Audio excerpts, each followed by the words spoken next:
बिस्मिल्लाहिर्रहमानिर्रहीम। अस्सलाम वालेकुम नाजरीन। सऊदी महकमा पासपोर्ट ने वाज़ह किया है कि ख़ानदान का सरबराह बैरून मुमलिकत खरूज ओहदा पर मौजूद अहल-ओ-इयाल का खरूज नहाई यानी फ़ाइनल एग्ज़िट लगवा सकता है।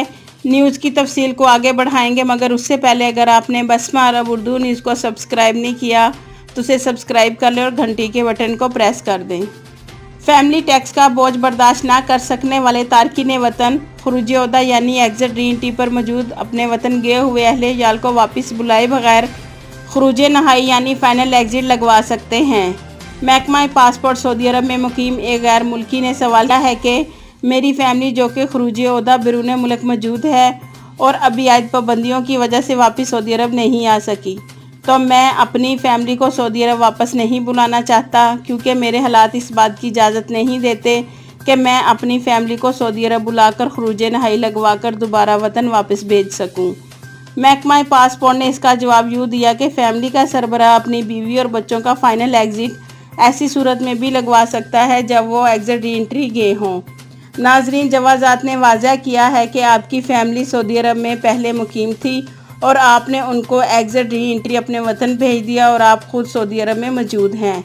आपके माली हालात ख़राब हो जाने की वजह से आप उनका फैमिली टैक्स नहीं दे सकते, तो आप उनका फ़ाइनल एग्ज़िट लगवा सकते हैं क्योंकि सऊदी अरब में मौजूद फैमिली के सरबराह होने की हैसियत से अगर आपका इकामा एक्सटेंड होता है तो आपकी फैमिली का ऑटोमेटिक एक्सटेंड हो जाता है, और अगर आपका इकामा एक्सपायर होगा तो आपकी बीवी और बच्चों का भी इकामा एक्सपायर होगा।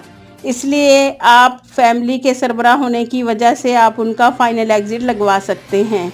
और जो गैर मुल्की खरूज ओहदा अपने वतन जाकर अपना वीज़ा ख़राब कर लेते हैं, वापस दोबारा सऊदी अरब नहीं आते, उनको 3 साल की सज़ा होती है।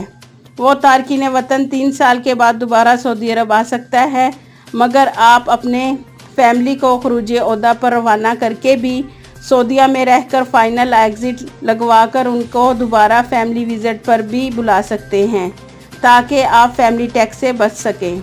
अल्लाह ताला तमाम गैर मुल्कियों की परेशानियां और मुश्किलें दूर करके आसानियां पैदा करे और इस वबा का जल्द से जल्द ख़ात्मा करे।